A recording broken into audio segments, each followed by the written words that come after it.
श्री स्वामी समर्थ. नमस्कार मंडळी, स्वागत आहे तुमचे माझ्या YouTube चॅनलवरती.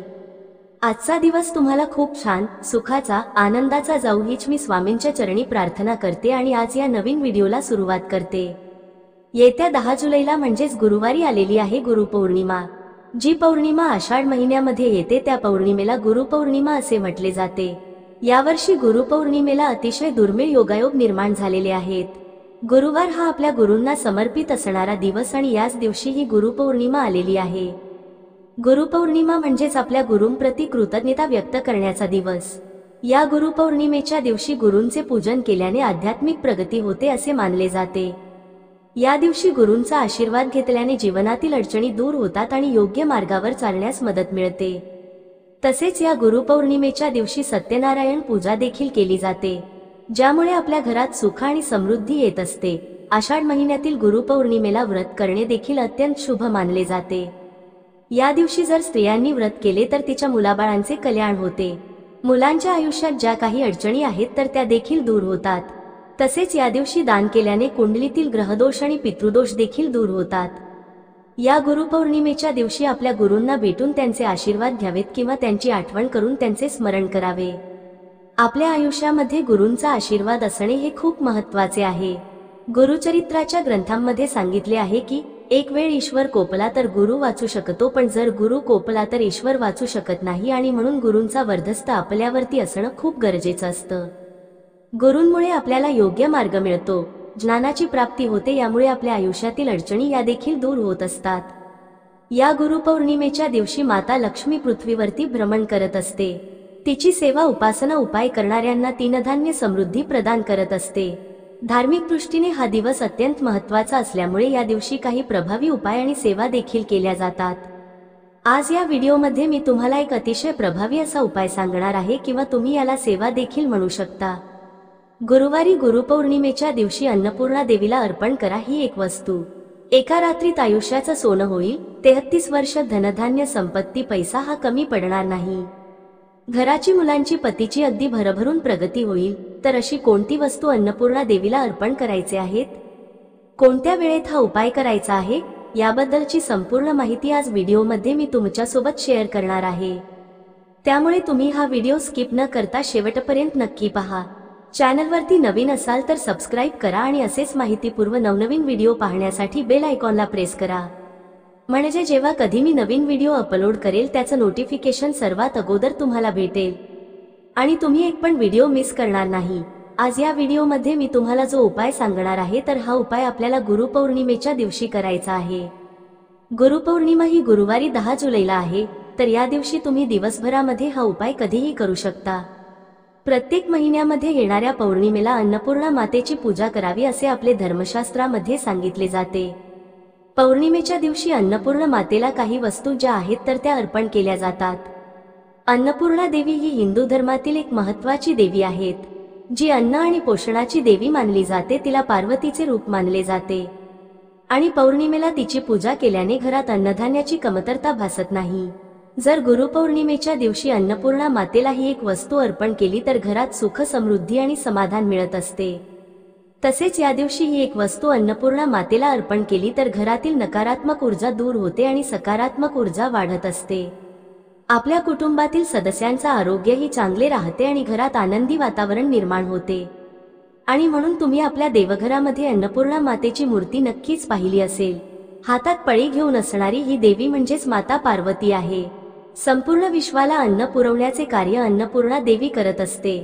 म्हणून दररोज तिची पूजा आपल्या घरामध्ये करावे असे आपले धर्मशास्त्र सांगत असते.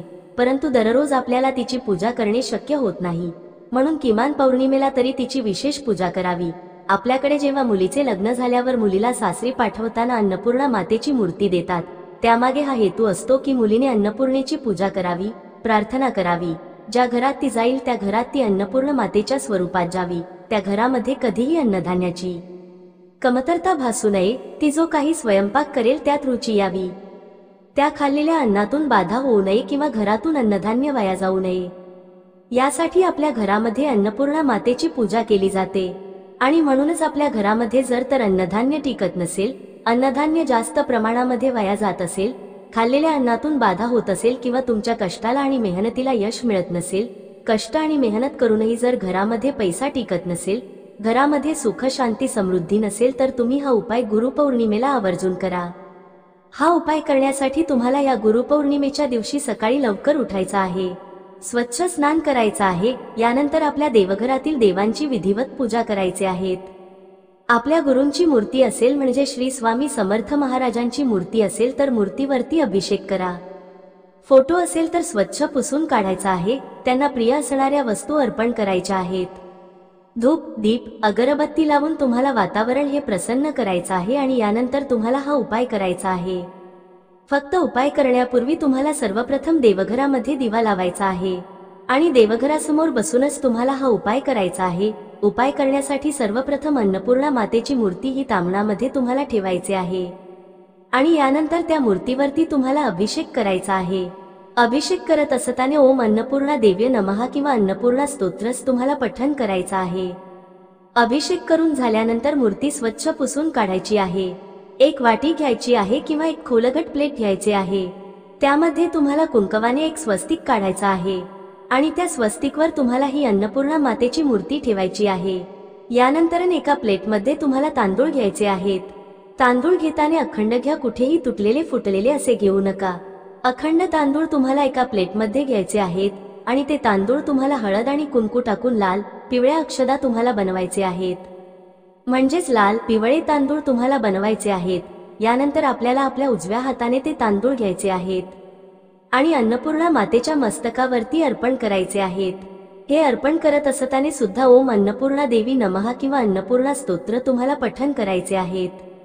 हे तांदूळ आपल्याला इतके अर्पण करायचे आहे की तिच्या खांद्यांपर्यंत येतील एवढे तांदूळ तुम्हाला अर्पण करायचे आहेत, म्हणजेच त्या अक्षदा तुम्हाला अर्पण करायचे आहेत। यानंतर 1 रुपयाचा एक नाणं तुम्हाला त्या अक्षदावरती ठेवायचा आहे। त्या प्लेटमध्ये यानंतर अन्नपूर्णा मातेला हळदी कुंकू लावायचा आहे। त्या 1 रुपयाच्या नाण्याला सुद्धा हळदी कुंकू लावायचा आहे। धूप दीप अगरबत्ती वळून घ्यायचे आहेत। लाल फूल असतील तर फूल अर्पण करायचे आहेत। ही संपूर्ण पूजा तुमच्या देवघरामध्ये करून झाल्यानंतर तुम्हाला ही अन्नपूर्णा मातेची मूर्ती घेऊन तुमच्या स्वयंपाक घरामध्ये जायचं आहे।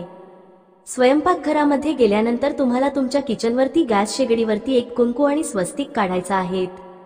स्वस्तिकला 4 बिंदू आणि कडाच्या 2 लाईन आवर्जून द्यायच्या आहेत। हळदी कुंकू लावायचा आहे, अक्षदा अर्पण करायचे आहे, धूप दीप अगरबत्ती वळून घ्यायचे आहे आणि तिथे तुम्हाला ही अन्नपूर्णा मातेची मूर्ती ठेवून तिथे सुद्धा अन्नपूर्णा मातेची पूजा करायची आहे। यानंतर तुम्हाला ही अन्नपूर्णा मातेची मूर्ती तुमच्या स्वयंपाक घरामध्ये जो ईशान्य कोपरा आहे तर त्या कोपऱ्यामध्ये संपूर्ण दिवसभर आणि रात्रभर तशीच त्या तांदळामध्ये म्हणजेच लाल पिवळ्या रंगाच्या अक्षदांमध्ये तुम्हाला ठेवायचे आहे। यानंतर दुसऱ्या दिवशी सकाळी लवकर उठून स्वच्छ स्नान करायचं आहे। ज्या लाल पिवळ्या रंगाच्या तांदळामध्ये आपण अन्नपूर्णा मातेची मूर्ती ठेवली होती तर ते तांदूळ तुम्हाला काढून घ्यायचे आहे आणि त्यातील थोडेसे तांदूळ हे तुम्हाला तुळशीच्या मुळाजवळ टाकायचे आहे आणि थोडेसे तांदूळ हे पक्ष्यांना खाऊ घालायचे आहे। जे 1 रुपयाचे एक नाणं असणार आहे तर ते तुमच्या पर्समध्ये ठेवायचं आहे। ते तुम्हाला कधीही खर्च करायचं नाहीत। हे नाणं जर तुमच्याकडे असेल तर तुम्हाला कधीही पैसा धनसंपत्तीची कमतरता भासणार नाही। यानंतर अन्नपूर्णा मातेची मूर्ती एका प्लेटमध्ये ठेवून तिच्यावर तुम्हाला पांढरे तांदूळ अर्पण करायचे आहे आणि पांढऱ्या तांदळामध्ये ही अन्नपूर्णा मातेची मूर्ती तुमच्या देवघरामध्ये तुम्ही ज्या ठिकाणी ठेवता त्या ठिकाणी ठेवून द्यायचे आहे।